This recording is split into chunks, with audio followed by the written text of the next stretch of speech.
Philosopher, and that's spelled F-U-R because he is a dog and he is furry. I'm not going to read from this book tonight, but there are copies of this book back there. It's our first book. We're very proud of it. It's done quite well. In fact, it won some awards here in the local Colorado Independent Publishers Association, a gold medal in animals, pets and animals, and then it just won a silver Independent Book Publishers Association award. We just heard about that about a week ago, again, in animals and pets. But Durango and I are working on another book. It's not done yet, and so I decided not to read from that tonight. Actually, my next book I think that'll be out will be a collection of short stories and poetry. So, oh boy, another poet, you know. Poetry, sometimes loved, often hated, often feared. So, here's what we'll do. We'll close our eyes, take a deep breath, and we can do this. The first poem I'm going to read is called Leaving It to That by Stephen Hinman. Go into the wood when it and others sleep, when birds still dream of warmth and things green, and of rivers wet in tumbling. Go when the sun struggles, when willows are thin and the color of wood smoke, when the snow moans with each stiff step you make. Go when the aspens watch you with their black hooded eyes, you making your hard way up and through. The meadow, deep in snow, patient in its proverbial winter. It has seen it all before, men full of pride, men consumed with worry, men starting out, men walking home, not knowing which split in the path is the one that is easy, or hard, or right, or simply confounding. You will not speak. The weeping mists and silence do not give license to your own muffled crying or singing or nervous chatter. Leave that to the red tail and the chickadee and the flitting dark jay. That morning, I did not care to speak. I wanted movement, wrote.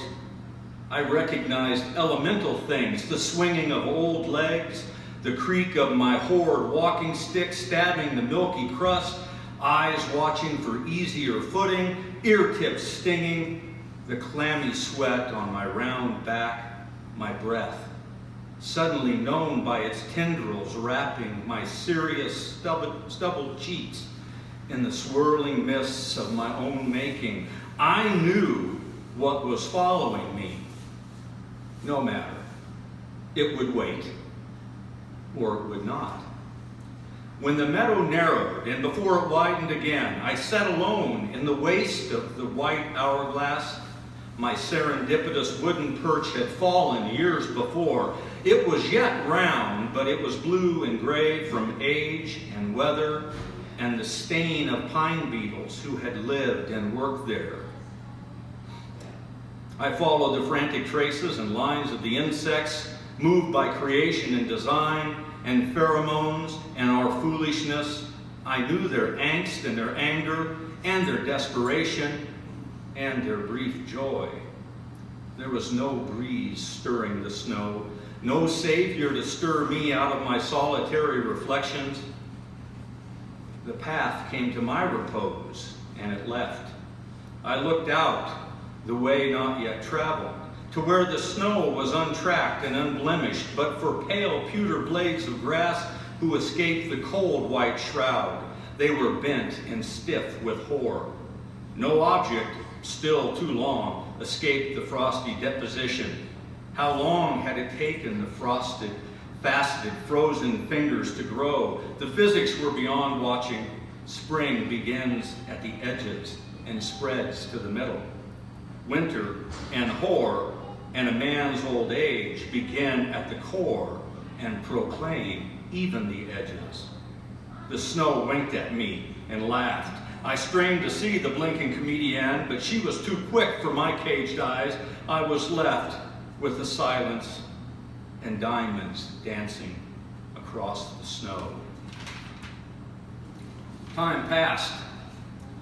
The weasel appeared before me, as white as the cold encrusted parchment through which it arose. It lifted its length to see the same morning upon which I gazed. Beady eyes for beady eyes, pink nose for pink nose, ears for ears, tuned to everything and nothing.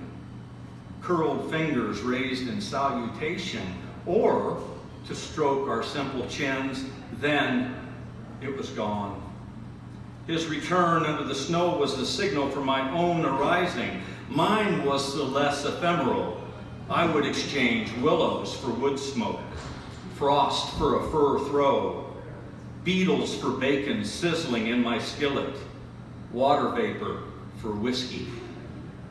I had no interest in the path now. They look different, but they're all the same. I had earned my easy chair by the fire. I knew what was following me. It would wait, or it would not. Neither would be my choosing. It has seen it all before.